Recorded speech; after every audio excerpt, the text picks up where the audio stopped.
اعوذ باللہ من الشیطان الرجیم بسم اللہ الرحمن الرحیم وَإِذْ قَالَ مُوسَى لِقَوْمِهِ إِنَّ اللَّهَ يَأْمُرُكُمْ أَن تَذْبَحُوا بَقَرَةً قَالُوا أَتَتَّخِذُنَا هُزُوًا قَالَ أَعُوذُ بِاللَّهِ أَنْ أَكُونَ مِنَ الْجَاهِلِينَ وَإِذْ اور جب قَالَ کہا موسیٰ لقومہ اپنی قوم سے اِنَّا بے شک اللہ یأمرکم تمہیں حکم دیتا ہے ان کہ تذبحوا تم ذبح کرو بقرۃ ایک گائے قالوا وہ کہنے لگے اتتخذنا کیا تم کرتے ہو ہم سے ہزوا مذاق قال اس نے کہا اعوذ میں پناہ لیتا ہوں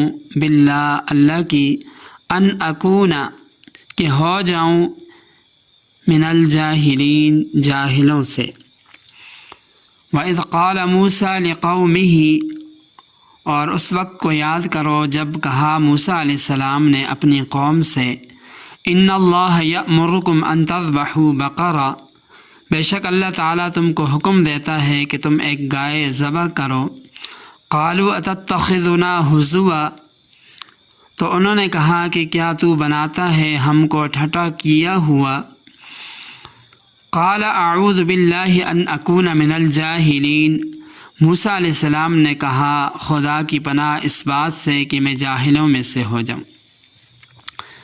ماقبل آیات میں اللہ تعالیٰ نے بنی اسرائیل کی حیلہ سازی کا تذکرہ کیا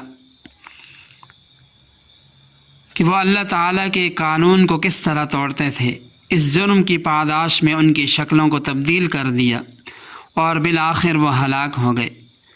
اب اس آیت کے اندر بنی اسرائیل کے ایک اور واقعے کی طرف اشارہ ہے جس میں اس قوم کو گائے ذبح کرنے کا حکم دیا تھا، مگر انہوں نے اس حکم کو ٹالنا چاہا اور اس ضمن میں طرح طرح کے سوالات کیے، گویا بال کی کھال اتار رہے ہیں۔ من حیث القوم یہ خرابی بنی اسرائیل کے اندر موجود تھی جس کا تذکرہ اس آیت کے اندر کیا گیا۔ دراصل گائے ذبح کرنے کا حکم ایک خاص مقصد کے تحت دیا گیا تھا جس کا ذکر اگلے رکوع میں آئے گا۔ وَإِذْ قَتَلْتُمْ نَفْسًا فَادَّارَأْتُمْ فِيهَا کہ جب تم نے ایک شخص کو قتل کر ڈالا اور الزام ایک دوسرے کے سر تھوپنے لگے۔ وَاللَّهُ مُخْرِجٌ مَا كُنْتُمْ تَكْتُمُونَ اور اللہ تعالیٰ ظاہر کرنے والا ہے جس کو تم چھپاتے ہو۔ قتل تو ہو گیا مگر قاتل کا پتہ نہیں چلتا تھا، تو اللہ تعالیٰ نے حکم دیا کہ تم ایک گائے ذبح کرو اور اس کا ایک ٹکڑا مقتول کے جسم پر مارو تو وہ زندہ ہو کر خود بتائے گا کہ اس کا قاتل کون ہے۔ چنانچہ قاتل کا پتہ چلانے کے لیے اللہ تعالیٰ نے گائے ذبح کرنے کا حکم دیا جس کا تذکرہ اس آیت کے اندر ہے۔ عام طور پر مفسرین قتل کی وجہ یہ بیان کرتے ہیں کہ عامل نامی ایک شخص تھا، بڑا دولت مند تھا جو کہ لا ولد تھا، اس کے بھائی کے لڑکے اس کی جائیداد کے وارث تھے، چنانچہ اس کے بھتیجے اس طاق میں تھے کہ یہ مرے تو اس کی جائیداد پر قبضہ کریں۔ شیخ عبدالعزیز محدث دہلوی رحمہ اللہ لکھتے ہیں کہ اس شخص کے بھتیجے مناسب موقع کی تلاش میں رہے اور آخر ایک دن اسے کسی کام کے بہانے کہیں دور لے جا گئے اور ویرانے میں جا کر قتل کر دیا۔ اس کے بعد انہوں نے خود ہی رونا پیٹنا شروع کر دیا کہ کسی نے ان کے چچا کو قتل کر دیا، حتیٰ کہ قریبی بستی والوں پر قتل کا الزام لگایا اور ان سے دیت بھی طلب کی، مگر بستی والوں نے اس قتل میں ملوث ہونے کی نفی کی اور کہا کہ ہم اس معاملہ میں بالکل بے گناہ ہیں۔ فَادَّارَأْتُمْ فِيهَا میں اسی بات کو بیان کیا گیا کہ تم قتل کا الزام ایک دوسرے پر لگا رہے تھے۔ اس مقام پر یہاں یہ بات بھی سمجھنے کی ہے کہ جس مقصد کی خاطر گائے ذبح کرنے کا حکم ہوا تھا اس کو تو بعد میں بیان کیا، مگر اس حکم کا تذکرہ پہلے کر دیا، گویا واقعات کے تقدم تأخر کو ملحوظ نہیں رکھا گیا۔ تو اس کے متعلق حضرات مفسرین بیان کرتے ہیں کہ قرآن کریم کا اسلوب بیان یہ ہے کہ جو چیز ضروری ہوتی ہے اسے پہلے بیان کیا جاتا ہے۔ اس واقعے کے دو اجزاء ہیں، ایک اصل قتل جس میں مقتول کا حق ضائع ہوا، اور دوسرا جز اللہ تعالیٰ کا حکم ہے۔ ان اللہ یأمرکم ان تذبحوا بقرہ، اللہ تعالیٰ حکم دیتا ہے کہ گائے ذبح کرو۔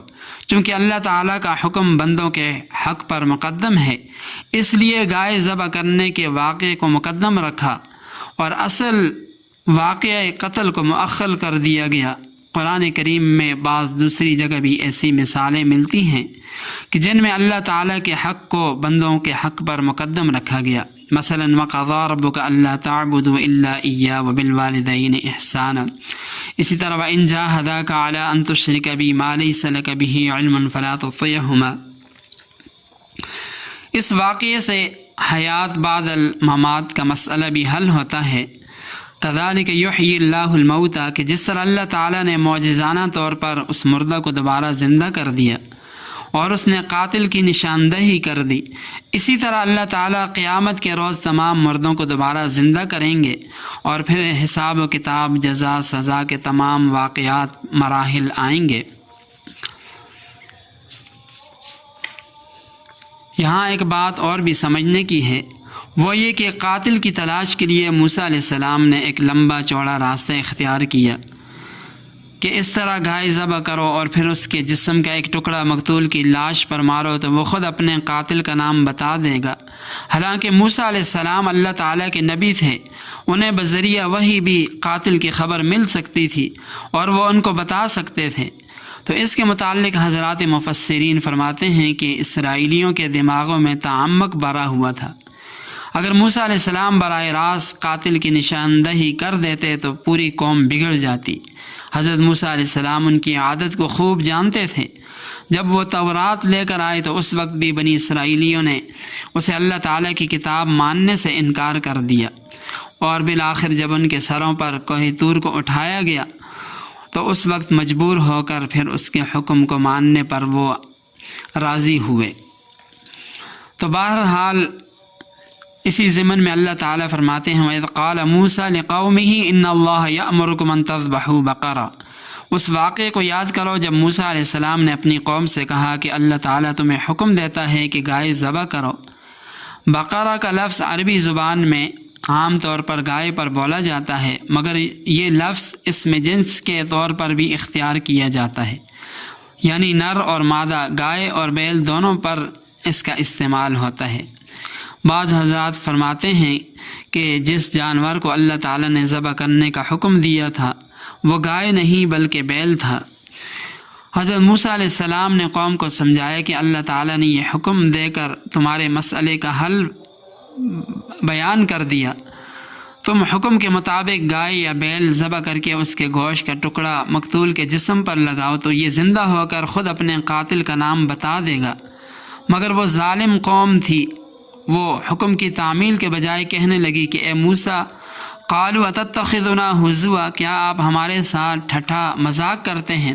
بھلا ایسے کیسے ہو سکتا ہے کہ مردہ دوبارہ زندہ ہو جائے اور اپنے قاتل کی نشاندہی کرے؟ یہ تو آپ ہمارے ساتھ مذاق کر رہے ہیں۔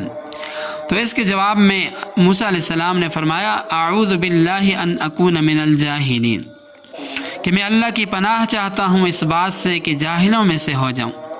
اے نادانو، تم کیسی باتیں کر رہے ہو؟ خدا کا نبی ہو کر اللہ تعالیٰ کا حکم سنا رہا ہوں اور تم کہتے ہو کہ تم ہمارے ساتھ مذاق کرتے ہو، یہ تو جاہلوں کا کام ہے۔ اسی لیے ہماری شریعت کے اندر بھی مذاق حرام ہے۔ لا یسخر قوم من قوم، کہ کوئی قوم کسی قوم کے ساتھ ٹھٹھا مذاق نہ کرے۔ یہ ہنسی مذاق جس سے دوسرے کی تحقیر ہوتی ہو سخت منع ہے۔ ہاں، ایسا مذاق جس سے دوسرے کی تحقیر کا، جس سے دوسرے کی تذلیل کا پہلو نہ نکلتا ہو تو وہ جائز تو ہے، لیکن اس کے اندر بھی زیادتی مناسب نہیں۔ تو بہرحال حضرت موسیٰ علیہ السلام نے فرمایا کہ بخدا میں تمہارے ساتھ ٹھٹا کر کے جاہلوں میں سے ہو جاؤں، یہ تو نبوت کی شان کے خلاف ہے۔ میں تو تمہیں اللہ تعالیٰ کا پیغام پہنچا رہا ہوں، اس کا حکم سنا رہا ہوں، اس کو تم ٹھٹا اور مذاق کے اوپر محمول کرتے ہو۔ اب جب وہ سمجھے کہ یہ تو بات سنجیدہ ہے، چنانچہ انہوں نے سوالات شروع کر دیے جن کا ذکر آگے آ رہا ہے۔ وآخر دعوانا ان الحمد للہ رب العالمین.